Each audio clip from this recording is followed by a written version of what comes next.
Hello, everyone. Welcome into episode 31 of the Fuzed Relativity podcast. Chris here, and to start things off. Sorry, I usually ask Kirk how he's doing, but I wanted to start off with John because we were going to throw out a little bit of a happy birthday because he's got a birthday coming up on Monday. So, John, happy birthday! Very sadly. Yes, we all know how much fun I had last week, so you just had to copy me and have a birthday. Yeah, I know where you got your idea. No, but what number is it? 37. 37. It's not not a milestone by anything. It's just another day. It doesn't end in a 0 or a 5. It's hard to get excited about. I'm a little now that you say that, John, I'm pissed that you didn't time up your 37th birthday with the 37th episode. Well, That's kind of a selfish move. Dick move on your birthday, buddy.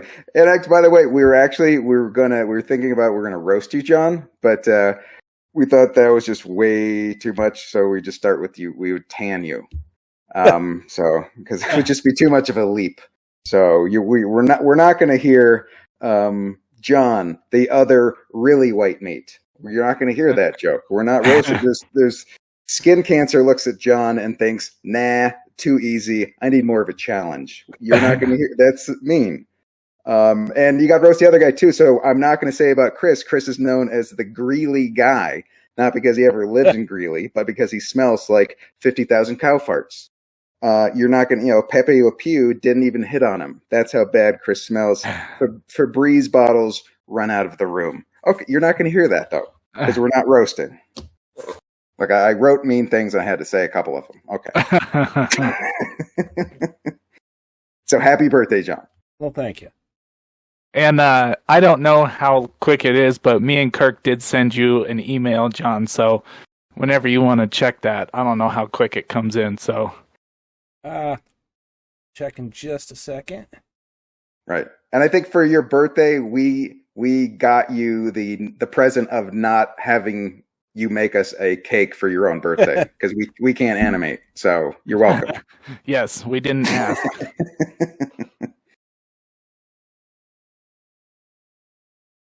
So, body double, how are you doing tonight other than, roasting? It's body double. It's episode 31. It's going to be, there's a lot of stunts planned. It's going to be the most physical. So I had to bring in someone this is not Kirk. This is Kirk's body double. Because, the physicality of this podcast episode. I don't know if Kirk could cut it, so I had to step in. We sound exactly alike, though. We're a voice double as well, which is just a weird coincidence. So we're lucky that way. Not to confuse you guys. Hopefully you're not looks doubles. All right. No. Take that, Kirk. All right, Mr. Where'd that come from? I was nothing but nice. Oh, wait, no, I wasn't. So what do we talk? Yeah, did you have a social media thing, or what? We're going space. What are we up to? Yeah, I mean, I was following the case from last week, and it turned very divisive. Like everyone was being split. It's just like everyone fell into camps, and they're defending it. And the weirdest thing I saw was people that I kind of follow outside of everything just kept getting pulled into it for weird reasons.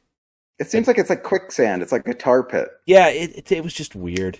Well, and like I said last week, everybody's waiting for the resolution now. So until there's some sort of resolution, whether it be of, suicide or the guy gets caught, you're just going to have that. Yeah, it's just weird landmines everywhere. I think it's going to end up. Remember that movie where the rock climber got stuck and had to cut off his own arm? It's going to be like that, but his shoe won't come off. So it's similar, but that's my prediction. But it'll be interesting to see where this ends up because people are anxiously awaiting, just to find out what the resolution's going to be. So I'll keep following it too, just because it's interesting enough to keep tabs on. But Yeah. It's not ruling my world. Can No. you guys just pinky swear me right now that when it does, the resolution does come, you don't stand up, hold up lighters, and scream encore and scream for more? Can we at least, No. when it's done, Yeah. it's done, right? Something like that. My biggest thing was it's just something so unique in the current social media climate. But we've got space to talk about. So what's up first? I was gonna just touch. We could start first with the solar storms that have been hitting the Earth the last week or so, and essentially, the sun has been spitting out radiation, and As it's it been does. hitting, as it generally. Yeah, it's a big ball of gas. It'll do that. But every now and then we get a solar storm that hits the Earth, and the cool part, I guess. I say cool part. That's because it's very, very hot part. The cool part about deadly radiation coming at our planet. Yes, go on. All ears. Our magnetic field protects us, Kirk. Okay, good. But it's been it better. This one. So I found out that solar storms are ranked on a scale much like tornadoes, so 0 to 5, depending on how many trailers get flipped over. So.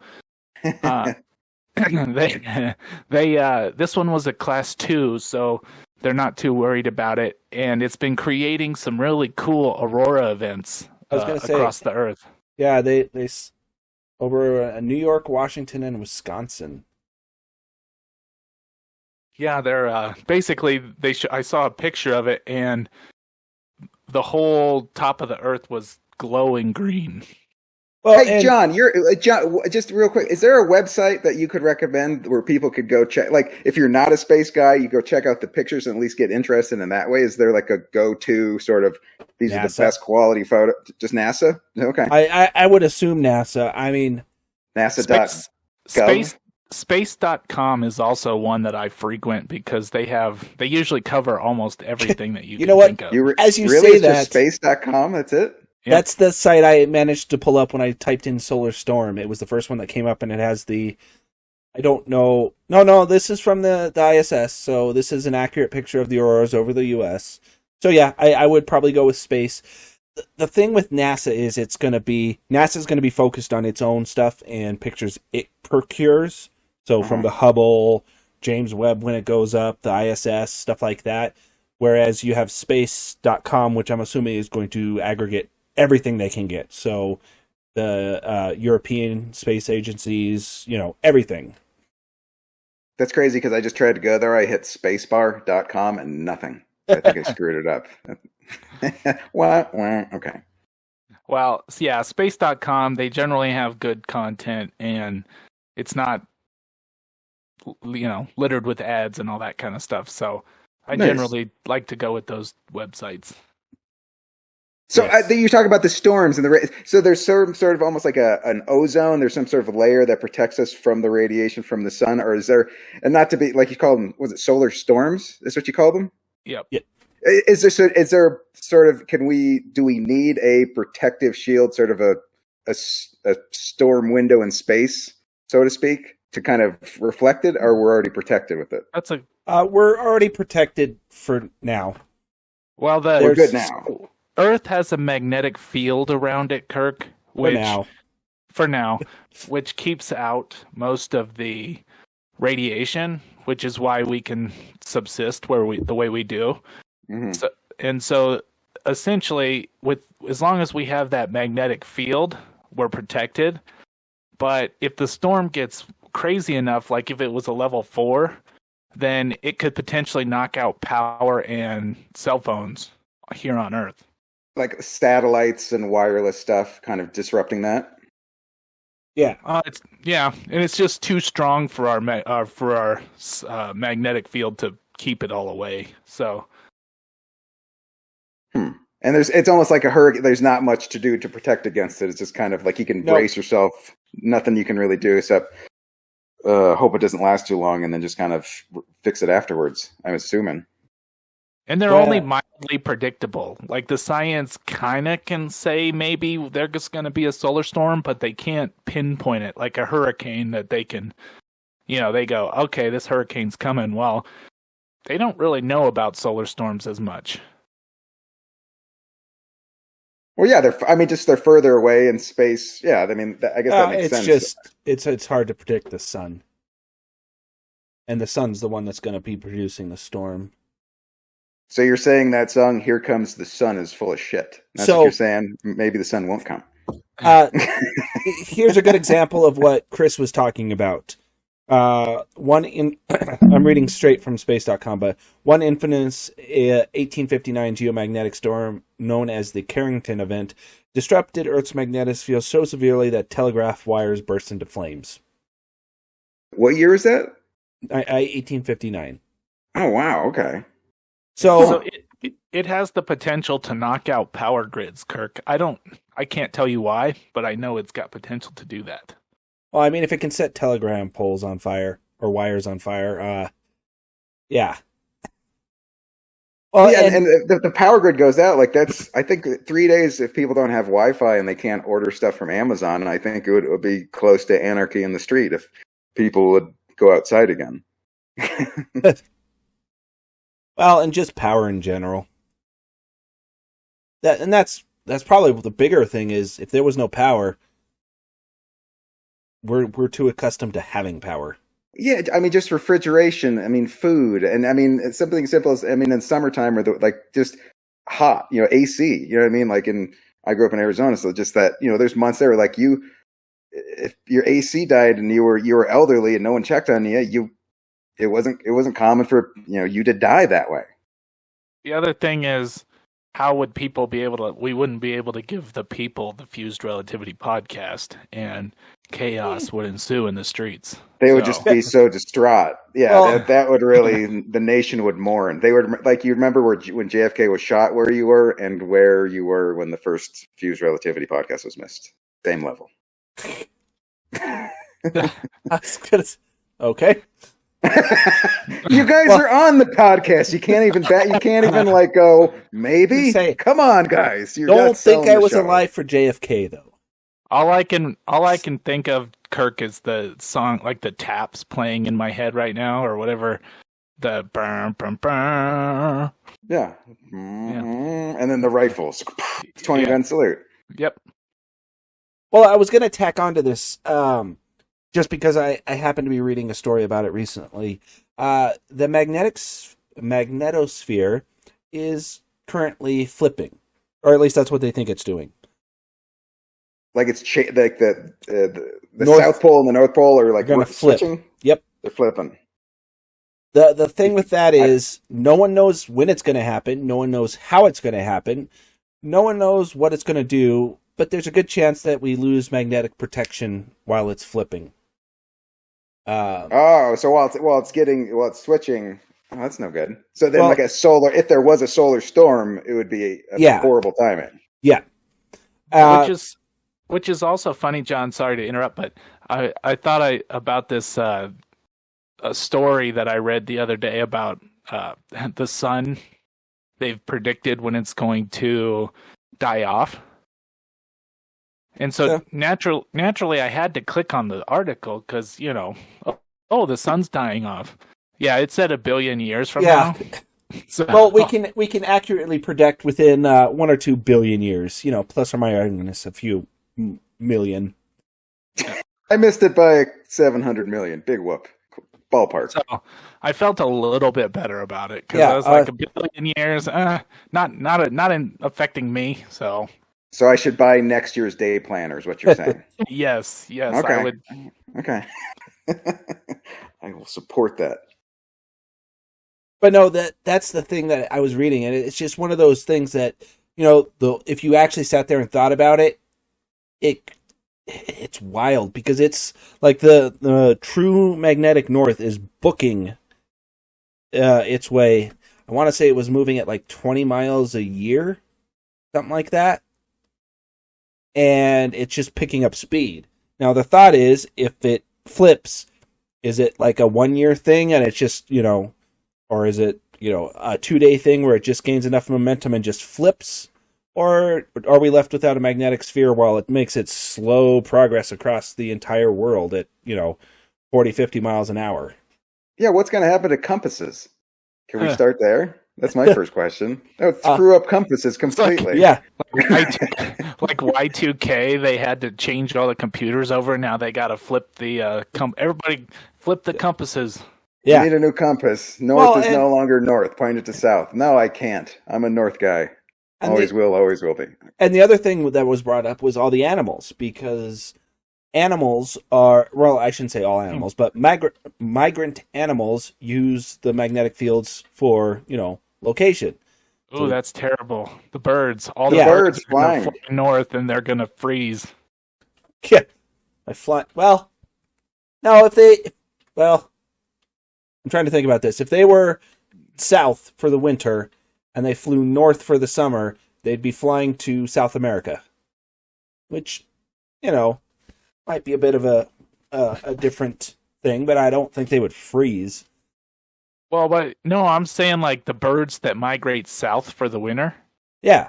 Oh, yeah, I see what you're saying. Go north, yeah. They're going to go north, and then they're going to go to like Alaska, and then they're going to freeze. Yeah. Or roast under the flames. A lot of frozen chicken dinners. But no, so what is it? It's called the magnet. What's this thing called again? Magnetosphere. Magnetosphere. Now, and I can't believe you even thought of this, but as a comic book guy, but to fix this problem, isn't this a job for Magneto? Come on, it seems no. Isn't that what he did? Something. He was magnetic. He could spin it around. Possibly, I would assume at some point, because I'm not big into the X-Men. Well, any comics really, but yeah, I would assume at some point he's tried to flip the Earth's magnetic field or influence it in some way. Well, hopefully that doesn't happen. The way that you're describing it. Hopefully, if it does, it's just a easier transition. Well, and they don't even know when it could be. It could be now. It could be next year. It could be 100,000 years. Same with Yellowstone. Oh, the volcano. Yeah. Yeah. The volcano that'll destroy all of the United States. Just little things. So not the geyser. There's an actual volcano. Oh, have you not heard about this, Kirk? It's a super volcano that supposedly would just bury the whole North America. They just discovered one of those in Yosemite recently? No, they've known it's there since about the 40s. But yeah, under Yellowstone, there is a massive volcano that the last time it erupted pretty much blanketed North America in ash. They're predicting, the current prediction is if it were to erupt again, everywhere within like a 200 to 400 mile radius of Yellowstone would be instantly gone. Pretty much the entire U.S. would be covered in ash. Ash and sun. Yeah, no sun in the sky. Plants die. Yeah, like bad. Colorado, if the people in Denver survived the explosion, would be buried under feet of ash and rubble.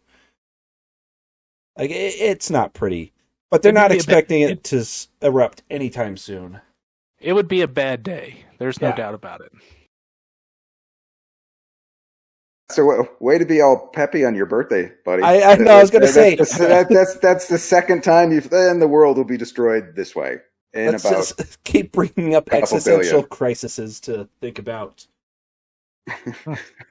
Right, I stubbed my toe the other day too. Oh, it was horrible. All right, that was a bit of a drop off, but I can sympathize. Well, so speaking of the sun, we talk about the solar storms. There's also another thing going on called the Mars conjunction. What's your function? Right. Yes. I've had that song stuck in my head today. Why? Because you heard that word. Yeah. Conjunction. But I didn't until right now. What's your function? Come on. It's Schoolhouse Rock, right? Yeah. Yep. And I know my wife's in chat and she's probably just listening when she can, but I even said that to her today. I just started singing it. I'm like, why is this song in my head today? It's a song I haven't thought about for Decades. Everyone listening should look up conjunction junction and the Bill of Rights. Yeah, I'm just a bill. It's pretty funny. I'm just a bill. Yes. Those will be stuck in your head for days, and you will hate us. And you'll accidentally learn something. It's one of those things that tricks you into learning, but it gets in your mind, and you can't get it out. It puts in its claws and like a porcupine quill. You can't just because pull it out. Just because I can.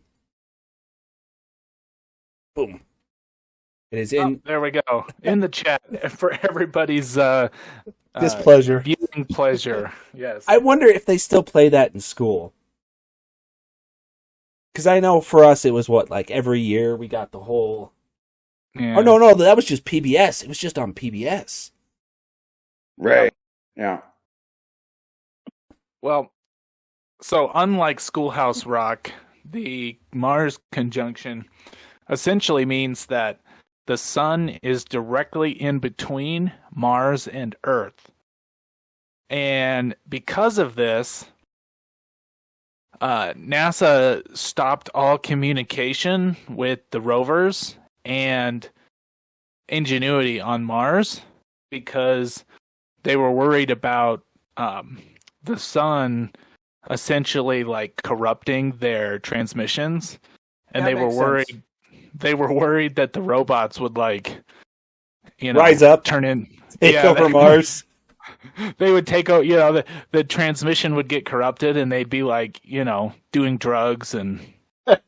It's hilarious. Yeah, they send a message, how's it going, Mars? And then it gets radiated through the sun, and it comes out like, destroy everything. God damn it. No, sun. Bad sun. So, they had to put the robots into sleep mode. But what really bums me out is they still gave them homework. Well, yeah. The robots have to actually, still do stuff, even though they're not talking. They still have, jobs to do. Why not give them a break? Nice little vacation. It's the robots. We've discussed this. They don't get breaks. They should. When they put them in sleep mode, did they think they put a little cap on and they have that little candle and they blow it out That's what I picture. I think I said it wrong. It's actually safe mode. It's not sleep mode. Oh, way to screw up that joke. Thanks a lot, dummy. Oh. All right. But also, on that note, the Ingenuity copter did a, I don't know if you saw this, John, but they had to increase the RPMs on the rotors because the atmosphere is going through some sort of weird shift with the season. It's winter. Yeah. And the atmosphere got even less. Yeah. So they had to boost the helicopter up to 2,800 RPMs, which they weren't necessarily planning on because they weren't planning on having the helicopter survive still 6 going. months.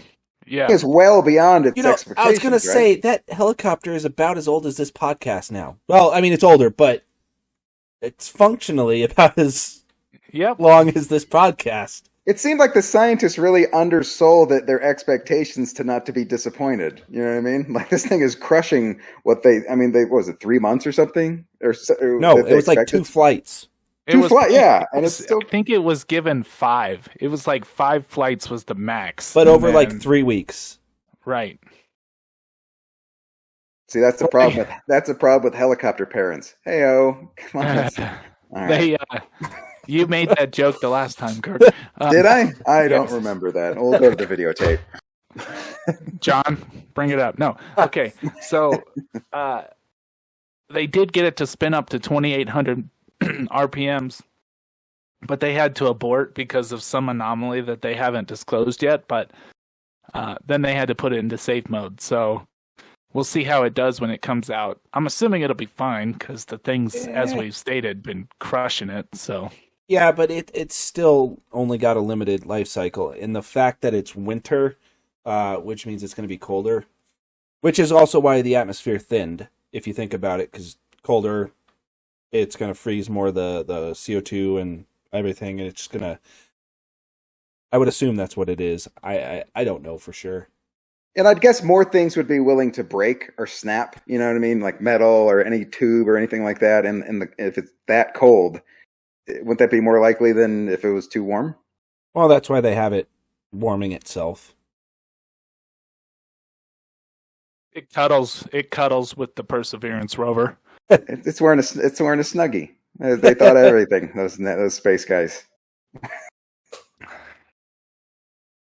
So that was John. That was the two things that I had immediately to bring up, and I know you wanted to talk about Mercury. So jump on in. What you got? Because we titled the podcast "I Spy Mercury."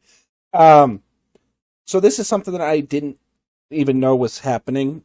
The European, or I should say, a European-Japanese probe got to almost 200 kilometers above Mercury, which I thought the whatchamacallit, what was the other Mercury rover? It had a, not rover. Are you ship thinking called, of? It had Was it Cassini? No. No, that was. That was yeah. No, I think the one you're thinking of was Venus, John. No. There was one that went specifically to map Mercury, and I just pulled up Mercury. Like Freddie Mercury. No, the WNBA Phoenix Mercury, the lady basketball guys. Or not good. That came out wrong. That was the female basketball players. I apologize. No, it was Messenger. Messenger was the one that went to Mercury and mapped it. I thought it got. No, I guess it was just within 200 kilometers. So all about the same. But this one is designed to, or it took some more high resolution photographs of the surface.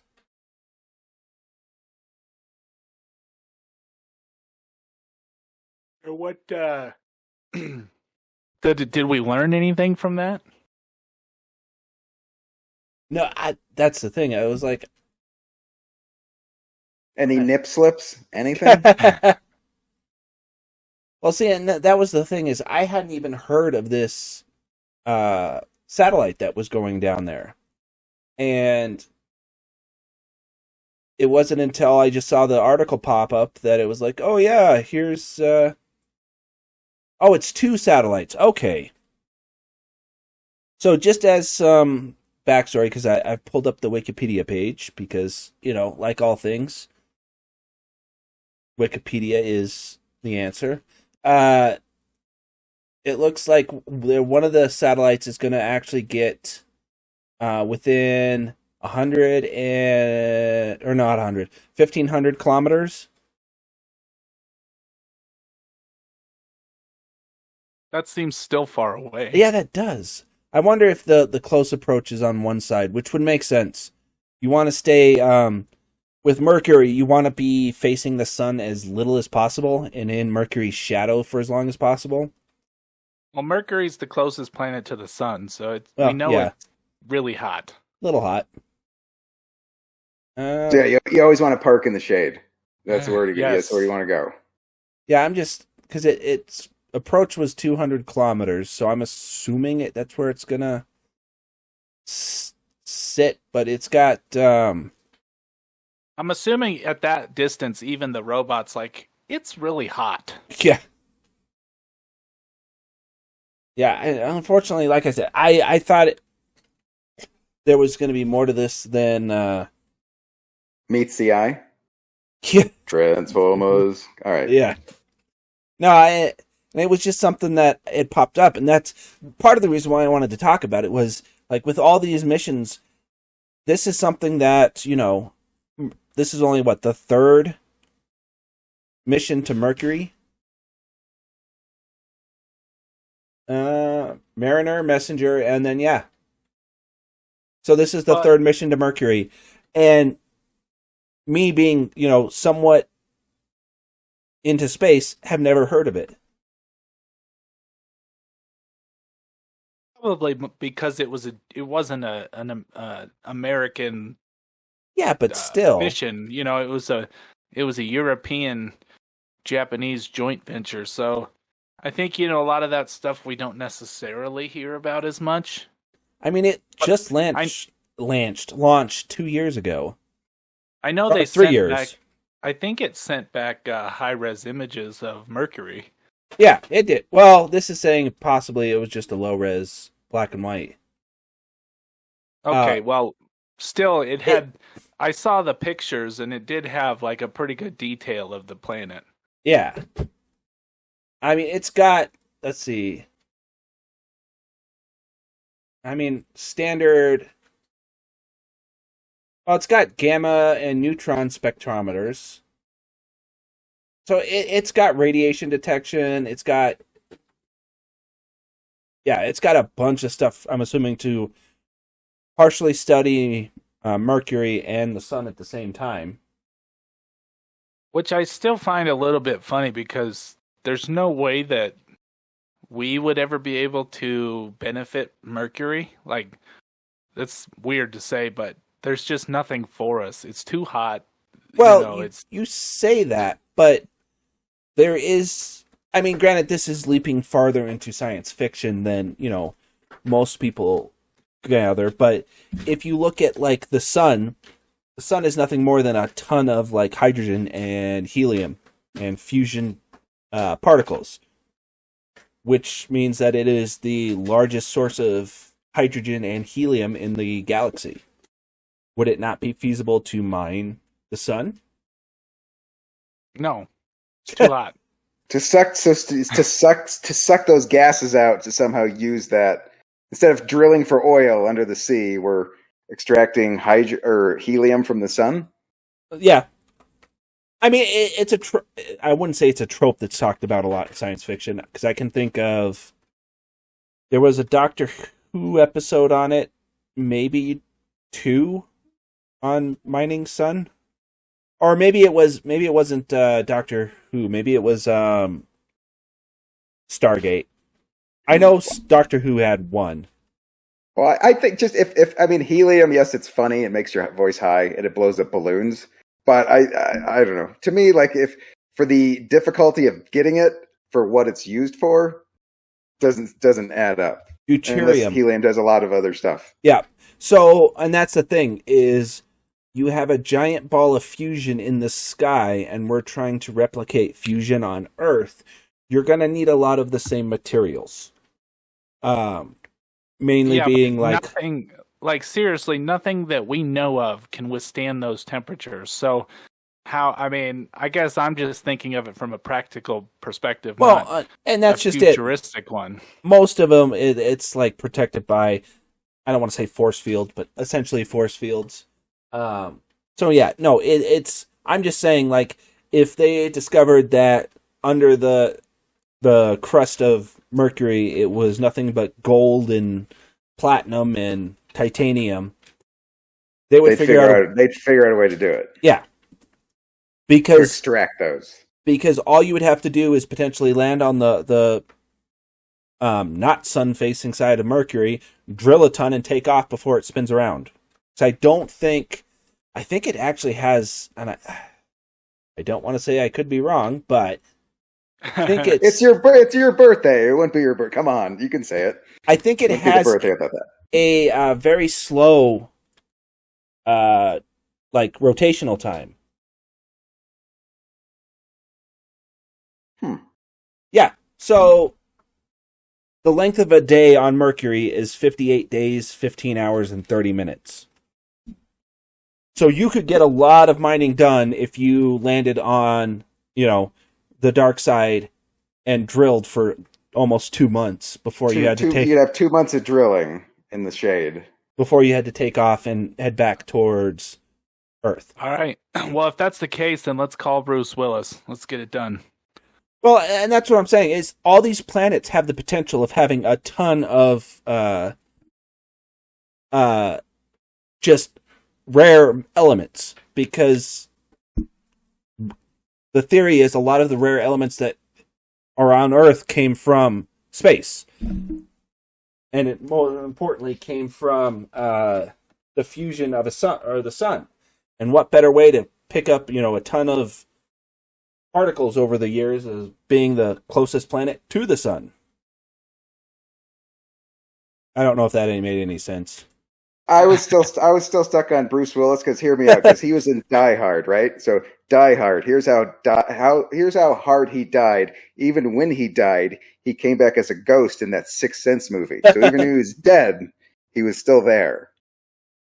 And then you were talking about, so that's what I got distracted. Glad I could throw that one out there just to derail the podcast.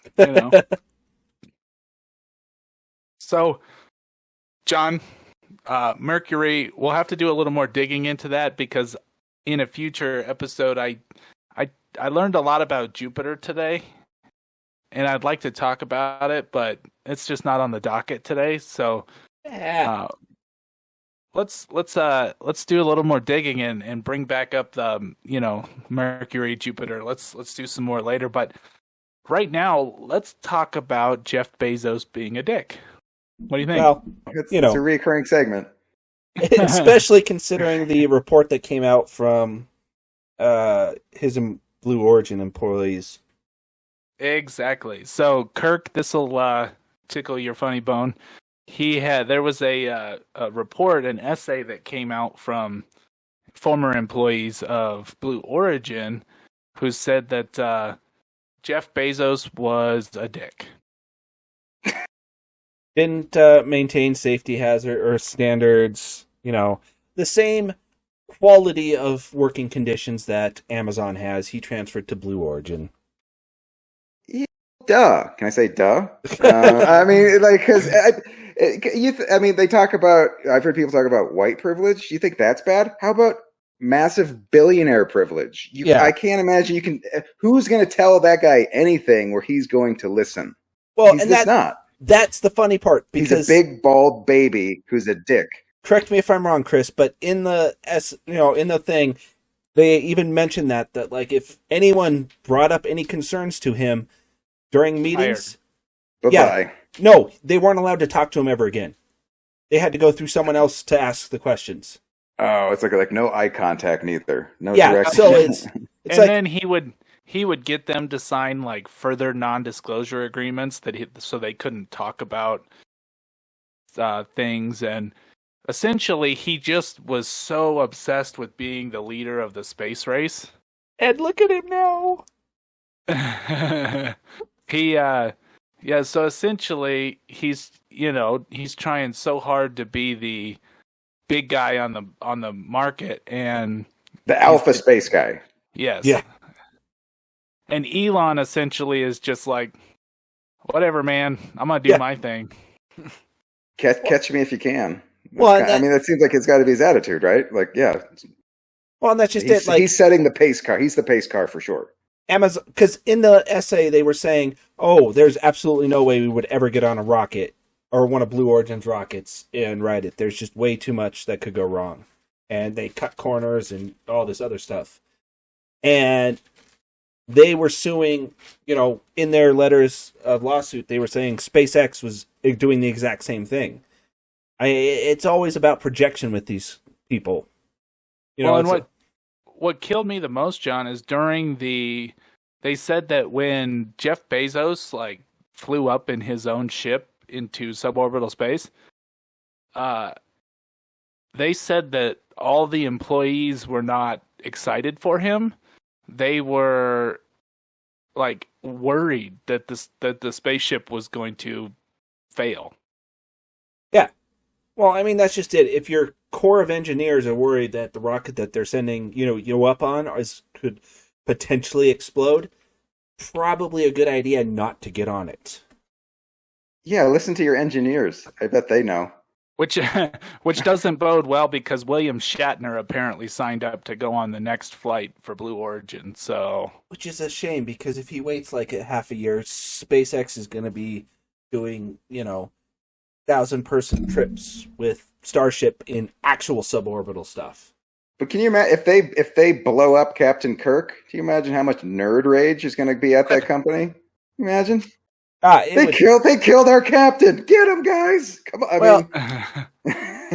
And that's the thing is, I mean, personally, I don't think Space or Blue Origin is in it for the run. I mean, if you look at comparisons, SpaceX has almost tested Starship as much as they've tested New Glenn. And they don't even, that's just their suborbital hopper. They haven't even started building the bigger one that's actually supposed to take people to space. You said Elon is going to Mars, and it seems like Bezos was more, like you said, space tourism. Was that, I mean... At this point, that's all they're going to get out of that stupid rocket. Just because they can't go much further. They can, pop out of the atmosphere or whatever the, was it Miranda line? Is that right? Carmen line. Darn. Yeah. Carmen. Not the Miranda rates. Carmen Miranda. You have the right to remain silent, Kirk. I was going to say, I think... you have the right to remain silent and have fruit on your head while you dance. No, okay.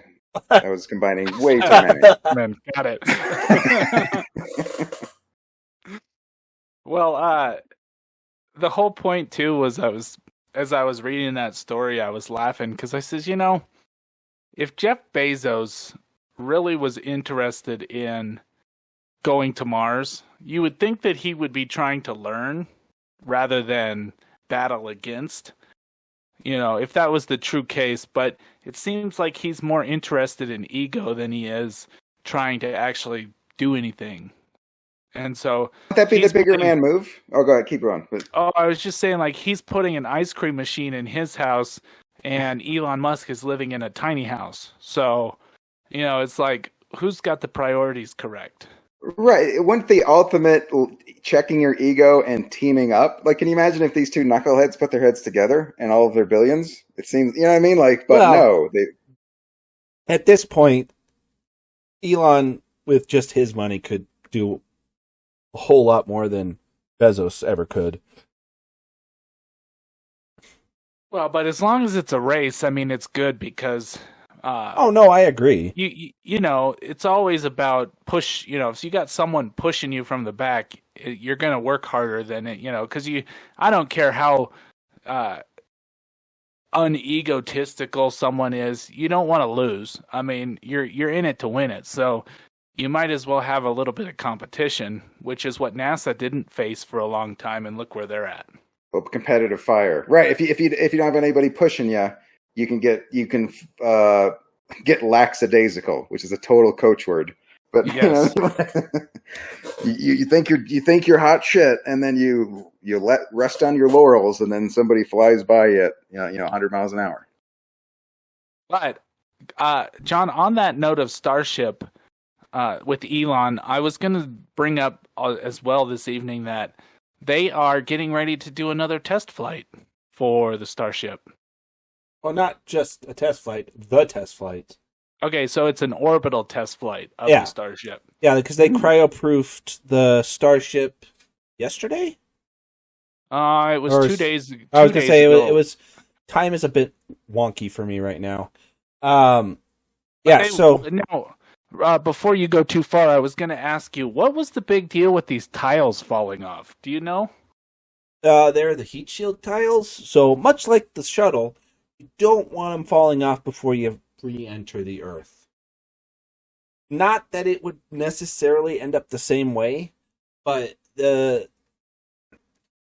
designing the Starship to be rapidly reusable. So part of that is rapidly replacing tiles. Now on the shuttle, one of the biggest detractors to it was each one of those tiles was almost had to be precision cut to fit that exact spot. No two tiles were identical, so every single tile had to have its precision cut, and if it was damaged or needed to be replaced, they had to take it off, and glue it back on. It was just a massive hassle and cost way too much money for what it was worth. Starship tiles are much cheaper to produce because they're almost all the exact same shape. And laying tiles is a bitch no matter what. Yeah. So I don't care if it's space or your bathroom. Well, and I believe this is done by robot or will be done by robot, but they're going to be like tack welded onto the frame, or I just happened to see that there was a big thing about the tiles falling off, and I couldn't really dig down into why it was a big deal. When they first moved it out to do that, hey, look at us, we've got a full rocket on the pad thing, a bunch of tiles fell off just from driving down the road, which, isn't a good sign. That doesn't give you a lot of confidence. But I don't think they were fully fitted just yet because they were still testing. Like, that was the first Starship that had a full body of tiles. So I didn't see anything if they fell off during the cryoproof, which would also be bad. But, again, it's SpaceX. This, even if they lose a ton of tiles, it doesn't really matter because they're crashing this in the Atlantic Ocean anyway. No, Pacific. Yeah, by Hawaii. So, in fact, losing a bunch of tiles is probably more beneficial to them than keeping a full set of tiles. I know that sounds counterintuitive, but if they lost, a third of their tiles from launch to, coming back, and the Starship still made it to where it was supposed to be without any problem, that's a good thing for SpaceX. It shows that the tiles, although they're there, they can survive without, a handful of them.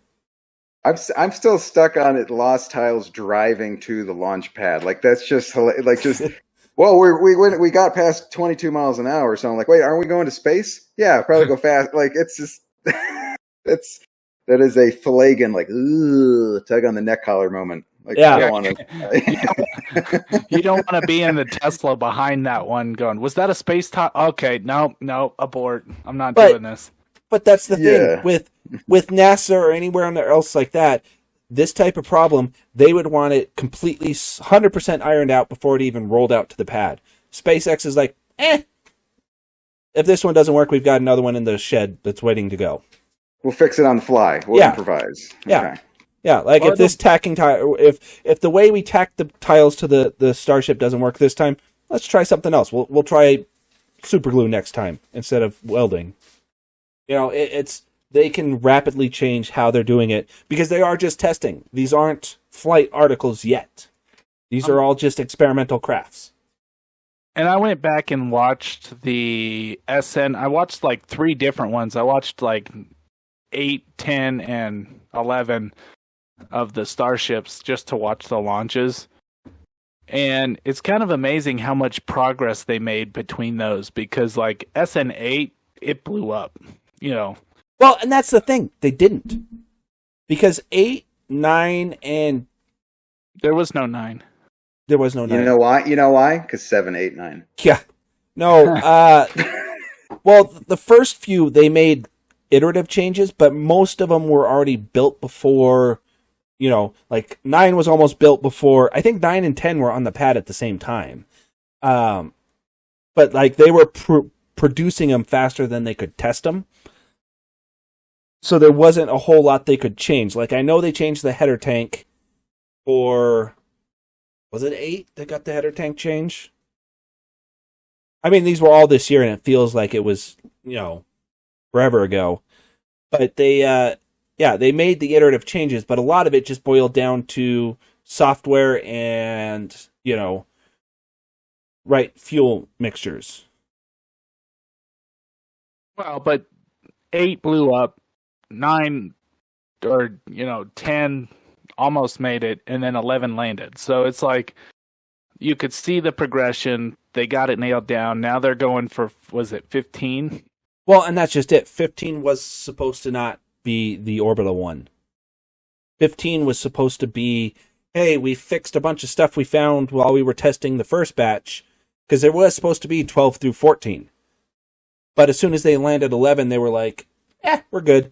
And went to 15. And then they were 15 can go to orbit. And it still amazes me that they can land the rocket boosters on a freaking boat. I mean, that's incredible. And that's just it. That's what always amazes me about how badly the NASA and FAA screwed over SpaceX in the beginning. Landing a rocket back on the landing pads that they had designed well easier than trying to land it on a freaking barge in the middle of the ocean. Well, no matter how big those boats are, the ocean is bigger, so it seems like there's got to be a little rock to it, right? As opposed to if land would just be solid.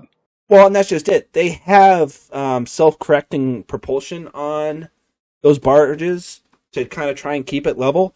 But, if you watch some of the streams of the rocket coming down, you can visibly see the boat rocking. Oh, and most importantly, John, I don't know how I didn't think to mention this, but apparently they're creating a big giant arm to catch starships, and it's going to be called Mechazilla. Yeah. So that was a concept. So, and I can run you through this real quick. At first, they were just going to land it on land, the booster on land.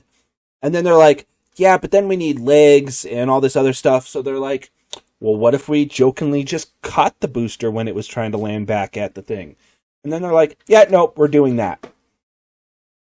So now they're my only beef is it's a bunch of science nerds, and they're not going to be able to program it how to catch.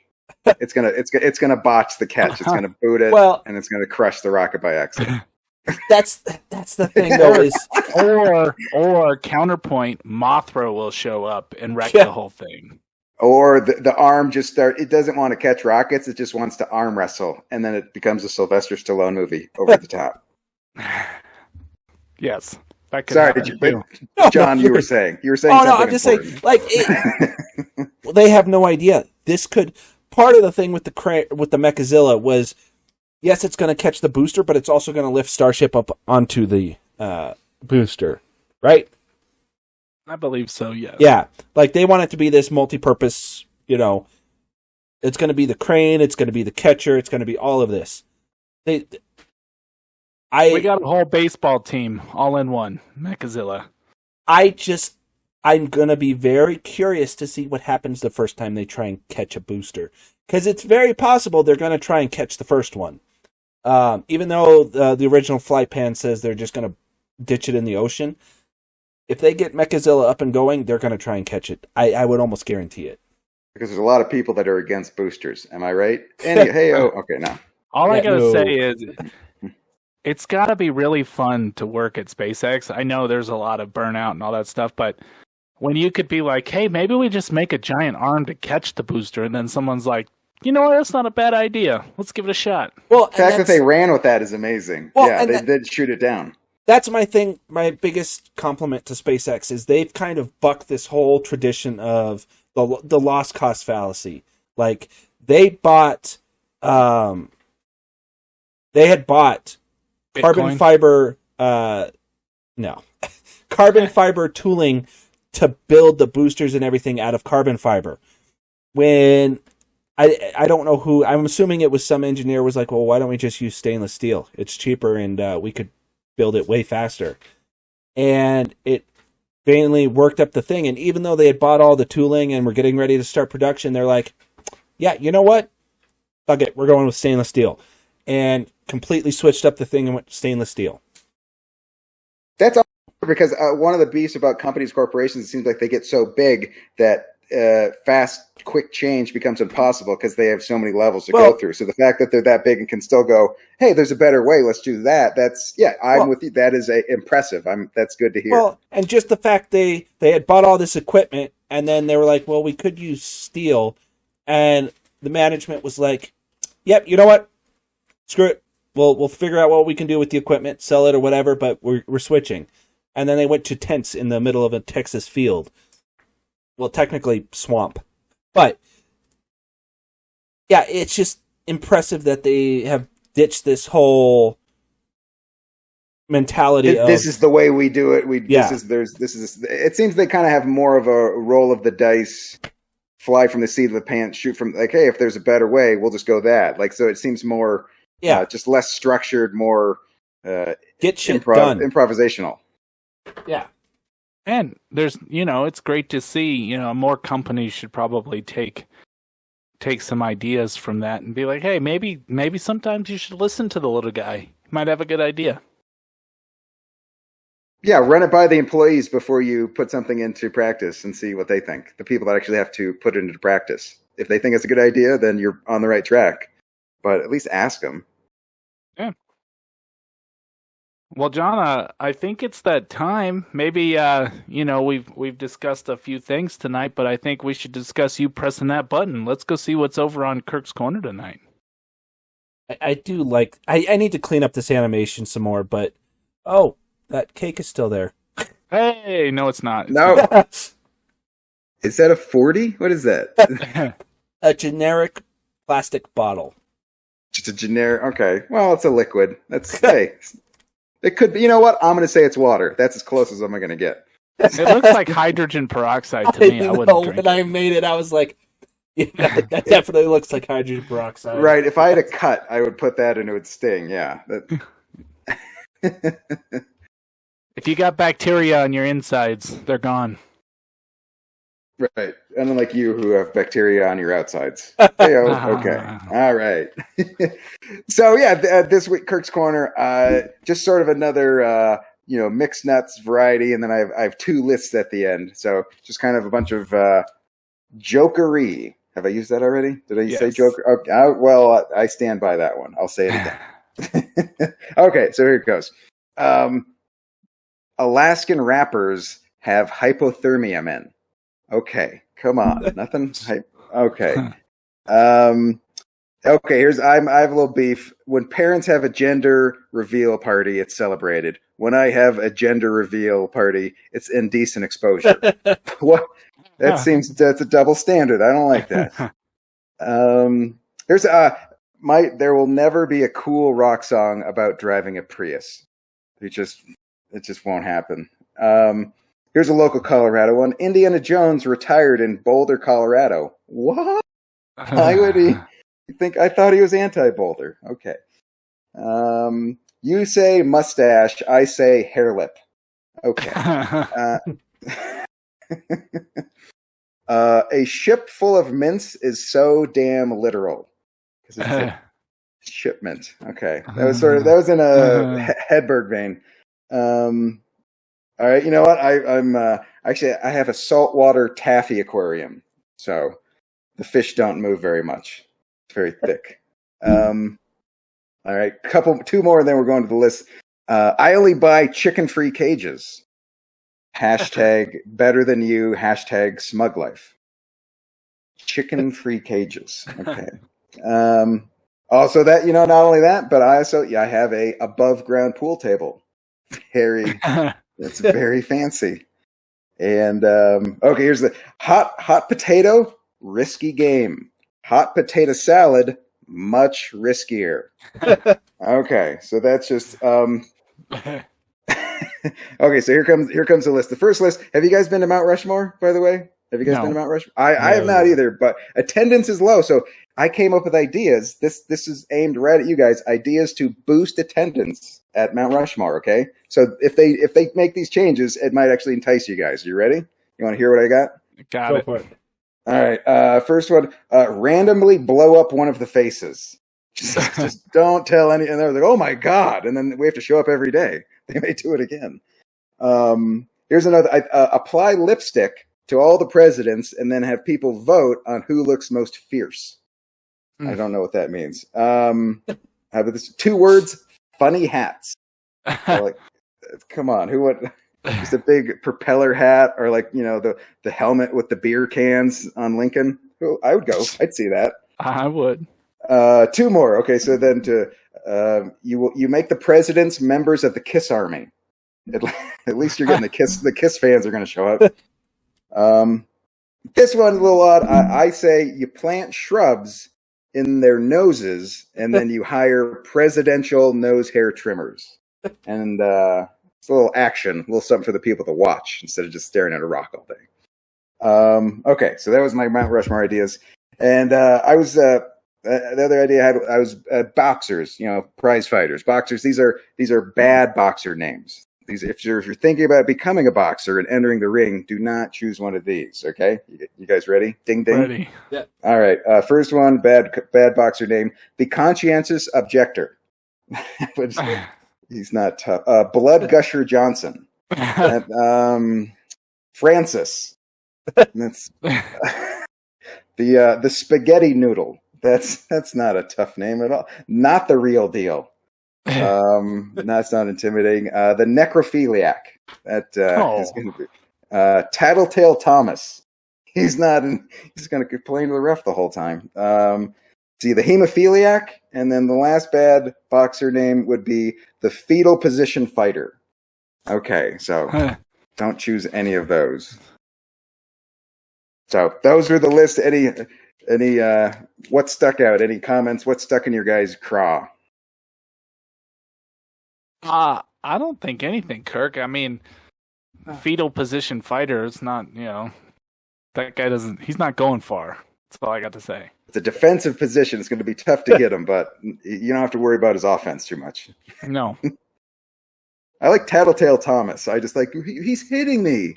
Make him stop. It really hurts. Like, he's just like, fight him, stupid. The ref's like, no, he's being mean. You're in a boxing match, dummy. Oh, I thought it was the other box. I thought it was cardboard. No, idiot. All right, worst boxer ever. Are any of the Mount Rushmore ideas tempt you? Now that you, I like the nose hair one. Yeah, nose hair. That was a good one.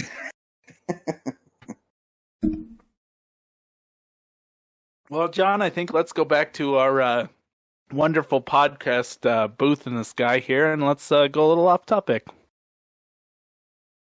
I said in the sky. We're in space. I'm honestly a little higher. A little higher. There's still something in Kirk's Corner that you guys haven't seen yet, and it amazes me. I'm not going to give it away either. All right, nice tease. Okay, so we gotta see what we missed. Next week we'll have to take a look. Because I usually spot them, so I missed it. Is it a stick of deodorant? If it's a stick of deodorant, Chris never sees that. I will give you one hint. It's only in the animations. Oh. Okay, yeah. I don't pay attention. I just know we're walking. So. All right, next time. Oh, you know what? On the 32nd episode, we'll see if we can figure it out. I know, we're a month in. Yeah, 30. Yeah, we bring it up at the end of the podcast, but yes. Yes. Well, John, did you have an off topic this week since it's your birthday? We'll give you the first shot. My off topic is going to be making fun of my daughter for, Oh. Goody. You know what? I always wanted to take her down a peg. No, I don't know your daughter. So, you know how we were talking about existential crises and everything this evening? I don't remember the specifics, but she'd gotten in trouble and was grounded. And when they get grounded, we usually take away things like YouTube and stuff like that. She was so distraught over the fact of not being able to watch YouTube for a week because she would have to catch up on all of the people that she watches. No other reason. She was falling behind on what was happening. Yes. And it caught me so off guard because this is not something I've ever had to deal with before. It's like, dude, I mean, I can't speak to it because that sounds awesome to me. That much binge time, I could handle that. Well, and see, that's just it. It's like, I actually prefer when I miss a bunch of shit because then I can, like I have a few series I follow, and if I'm, trying to pay attention or, watch every single one as they come out, it's, like once or twice a week at most. If I forget about it for a couple weeks, then I'm like, oh, shit, there's, 6 hours worth of stuff I can watch now. Yeah, and you just play it over and over, and you binge it, and then you realize that you just wasted 6 hours. But hey, I know. Yeah, her biggest thing was it was because one of the people she watches uploads 2 videos a day. Oh, and it was people say too much. They're saying too. I don't know. This is just the thing. I think it was just one of those, like, every teenager or pre-teenager and all of that has those moments where they freak out about the dumbest thing. Well, and social media, like, it's, we go back to what we talked about last week, but as a, child of the 80s, essentially we didn't have social media, so we don't know what the implications are for. Yeah, but we had. Well, I'm kind of paralleling YouTube and TV though. Yeah, it's totally different. Yeah, I think because we didn't grow up with it, it's hard to realize, what the impact is on a child. And, I know how, like, I have my podcast that I listen to, and if I do that on a daily basis, well, I look forward to that. So having that taken away could be an existential crisis for me at some point. So I guess I'm sympathizing just a little bit, even though I get it. It was just the fact that this just completely broke her. I know, yeah, it's funny. It's kind of a it's one of those things you're just like, never saw that one coming.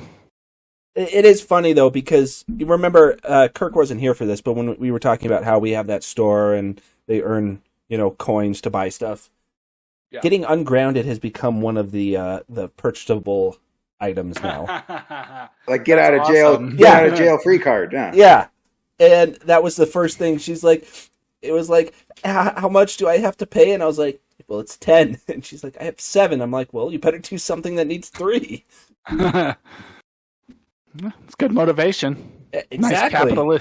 Nice capitalistic skills there, John.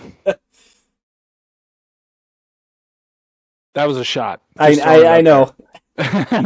Anyway, body double. What do you got for a off topic this week?